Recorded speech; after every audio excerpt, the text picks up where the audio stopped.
Do you love what you hear in the podcast? Please go to Buy a Cup of Coffee. The Radio of Horror link is in the show notes, or it's on top of the Twitter page. Or you can just go to buymeacupofcoffee.com/Radio of Horror. And you can help support Goth Girl Horror and the other podcasts here on the Radio of Horror Network. Donations go towards cloud service and new equipment. Thank you. This is Dr. Chris's Radio of Horror program here at 91.3 FM, WCW in Worcester, Massachusetts. If you're not listening to this recorded interview live when it broadcasts, hopefully you're catching it on the Radio of Horror YouTube channel or on my Instagram as well, which I found out you could post videos on Instagram, which is kind of cool. And I've been doing that very slowly. Tonight on the show, we have an amazing writer on the show with us, also native to the New England area. We have Raven Belasco on the show with us. Thank you for coming on the show, Raven. I am so excited. Ever since you contacted me, I've been waiting for this. She is the author of Blood Ex Libris? Libris, yeah. Libris, yes. And Blood Sine Qua Non. Sine Qua Non. No, I haven't been on radio in a while. So, and it turns out my small dog is going to start swearing for me, so there we go. Okay. But I haven't been on radio for a while, so I've forgotten the 7 deadly words there, but I will attempt to remember them now. And did you hear about the Netflix TV series coming, hosted by Nicolas Cage? No. It's Nicolas Cage and the History of Swearing. Well, sign me up for that. What was one of the first things that you wrote as a writer? Was it a short story, poem, a full-length novel? What was it? Actually, if you want to go back to my earliest career, when I was about 10, I had a work published by the local library, and by published I mean on display in their foyer, which I had written and illustrated myself on the Legend of the Phoenix. It was called The Firebird, and so my first quote-unquote published work was when I was 10. Since then, over the years, I've written fiction and non-fiction pieces for magazines, pieces that are in anthologies of fiction, but Blood Ex Libris and then Blood Sine Qua Non are my first published novels. So it's been a really exciting time. Excellent. Do you prefer to write novels or short stories? What do you seem to be mostly gravitated to? Or, obviously writing short is easier and quicker, but do you just want to stick to feature-length novels? Actually, not so obviously easier. I am verbose. I love long descriptions, definitely Anne Rice impacted me with her incredible use of adjectives in her vampire stories. Getting the room to stretch out in a novel is such a pleasure for me. Having to hold myself back to a novella or a short story, I'm just, I'm going through afterwards and just cutting out like at least 25% of descriptions of feelings or places. Really trying to force myself into conciseness that does not come naturally to me. So all the novels, all the time, please. What was there somebody that inspired you to want to become a writer? Was there a particular writer in, the annals and annuals and the I'm messing my words up, in the chronicles of time of writers? Has there been one particular writer that you were like, I want to be like that man or woman? When I was 17, I discovered the science fiction of Samuel Delany. I just went, oh. And it wasn't that his writing seemed like anything I could do, because it's such good writing that it's just like, it should have actually inspired me to think like, oh, I can't do this in the slightest. How could I ever dream of doing this? But it just excited me so much that I just said, okay, like I need to get to work. I started writing a story that is still unfinished and, may be published someday. But he just really made me take my early, desire to be a writer and just go, this is how I want to get it done. Like this level. He kind of brought me to an aspirational level. Go into some detail what your 2 novels are about that people are not familiar with. Book 1 and 2 of the Blood and Ancient Scrolls saga. Well, they are a very different take on vampires. The first book, actually, I was not planning on writing about vampires. I loved vampires, and I had, been reading about them myself and enjoying, thinking about them since I was a kid. But I was planning to write science fiction. I had no intention of ending up falling into this genre. But I dreamed a scene from the first book, and I woke up and I knew like about the characters, like their backstory, and it felt like this gift that I couldn't ignore. So I was like, okay, I guess the first novel is going to be about vampires after all. Basically, our protagonist is a pretty bored small-town librarian.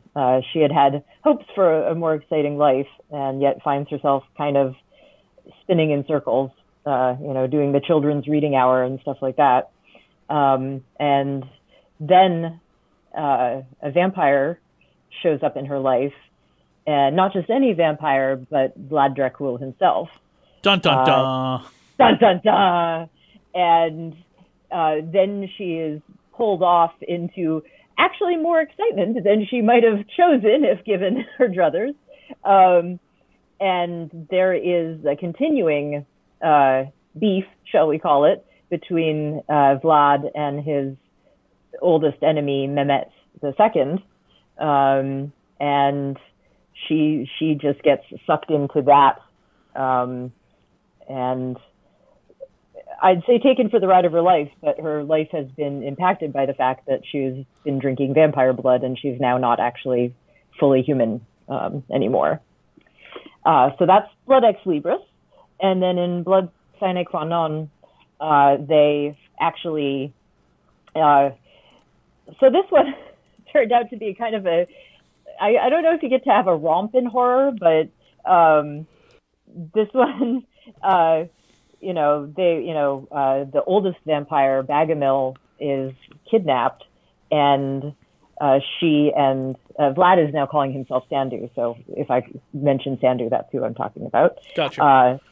So Nusha and Sandu go off to rescue him, and there's lots of violence and dark emotional stuff. But at some point in time, I realized they're just running around inside of like a mountain range in South America with two sets of bad guys, and I was just like, okay, this is getting a little like, we got the Benny Hill theme playing in the background, everyone's running around, nobody knows what they're doing, and so there's a certain, I've always tried to have a certain level of comedy to kind of cut the darker themes, but this one, I think, as I was writing this during a pandemic, the part of me that just needed like pure entertainment kind of took over. So it's an adventure. It's got some pretty horrifying stuff in it, but it's also just kind of this ridiculous romp as well. I was reading through your press release and a little bit of the book about this character that is actually Dracula. Where did that idea come from to be like Dracula be someone else? I remember like that being used sometimes in other medias like Castlevania, if you're familiar with that video game series. Sometimes Dracula is somebody else and you're like, oh no, I'm actually Dracula, dun dun dun, or whatever. Well, in the dream, I knew it was Dracula, but as I was fleshing out the characters once I woke up from the dream, I was like, well, you can't really walk around in the modern world being like, hello, I'm Vlad Dracula. Like, how are you? And it occurred to me that he would probably have changed his name more than once in the intervening centuries. He had chosen, I went back and looked at some of his ancestors' names and found one that I liked. And with his doing the research, his family definitely, like, when they found a name they liked, it got reused a whole lot. So, for him, choosing names, kind of became easy because he had like a whole bunch of ancestors behind him that he could go, okay, I'm feeling like an Alexandru. Sandu is short for Alexandru in Romanian. I feel like being Alexander now. So that was just the current name that he had now. He had a number of them, throughout the centuries. And you have a third book possibly coming? Yes, that one's coming out at the end of April, Blood ad Infinitum, where hopefully, not hopefully, this is kind of a trilogy. Noosh's story arc is a trilogy, so we will be really getting into just where this adventure has been taking her, and hopefully this will just take what started as something that didn't might not have seemed very serious, just another vampire story, and then in the second one, okay, that's interesting, and they're going there, and then just I hope this just takes it up to a completely next level. Do you want to tackle any other kind of monsters besides vampires? I've loved a number of theories that have vampires and witches and wolves all in them, but for this universe, I just kind of want there to be humans and vampires. In my world, the vampires are called the Amur, and in book number 3, we're actually going to get the creation backstory of how they came about, their origin story. But once I get done with this, there's actually, I kind of want to play with the paranormal detective genre. I've done a novella, and that was super fun playing with that. It was actually set in Sherlock Holmes's London. Oh, I want to do the same thing with my next story. Oh, well, that private detective is always a good recipe. This one's published under another name. I can send you a link for it, but I don't know, if you're gonna be able to time travel or anything. But the Sherlock Holmes one are an ongoing anthology, so maybe you could even get in on that action too. Oh, cool. Yeah, I mean, I saw the call for stories, and I didn't have anything worked up or anything. I just went, I haven't spent my life rereading the Sherlock Holmes novels for nothing, damn it. Off I went and just cranked this novella out and sent it in, and they loved it, thank goodness. So this book also has a bridge of it's horror erotica too, right? There are sex scenes that I would describe as not unexplicit. So I wouldn't say that it's like erotica, because the point of an erotic story is, not that the plot is what's happening in bed or, wherever the sex is happening. This is, a story that, sex happens in the story, and the sex is integral actually to the story. You can't really have it without the sex. But the main point of the story is not sex. Okay. Gotcha. It just, I've read, plenty of novels that had explicit sex in, and it just didn't occur to me, especially once I was dealing with vampires who are, have always been very sexual creatures. Like, why would I shy away from that? And the actual dream that I had that started it all off was a sex scene that is in the finished novel. So it was a good dream. It kind of reminds me of what is it? James Cameron. He had a dream, and it was like a metal man coming through a fire, or what was the the Twilight woman? She was like, I dreamt of a sparkly man or something. Yep. No, I just was doing another interview the other day, and it was the second person on the show who'd been inspired by a dream, and so apparently, it's just in the air these days. How often do you write something and then just rip it up and start over again? I mean, how do you overcome your own writer's block, which every artist has? Artist block, writer's block, cooking block. I have actually a really good method of starting from a good place on writing, and that's that I take my dog for a walk before I sit down to start writing. And while we're walking, I go over what I wrote the day before, and I start kind of moving forward with, where are we trying to end up with today's writing? What are we trying to hit? What are the characters going through? And so usually by the time I actually sit down to write for the day, I've got a really solid thing mapped out, and I just have to like crank it out. Put my fingers to the keys. Even with that, there are times where I just, I can feel it, like it's just a day that, I should have done something else. And, if it's definitely not flowing, I can take a break and, either not write, because when you're just writing like, dross, you're just going to have to go back and rewrite it on the next pass. So why waste that time? Or there are times when I write something and I think it's really successful and I go back to do, the first pass of editing, and I'm just horrified. Like, I wrote this? Oh my God, what was happening that day? Most of the time I can salvage, I could go through with like really, mean red pen and just go, get rid of those 2 paragraphs, but keep that kernel of an idea, keep that bit of dialogue, but then just completely change what's happening around it.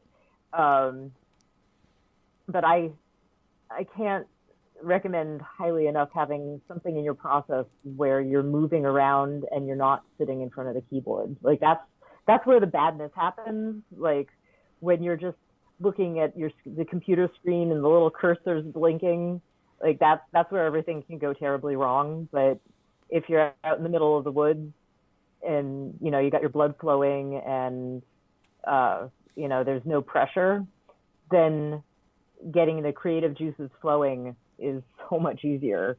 So it's less blocks that I have and more sort of days where just the actual like ability to be a good writer is hampered.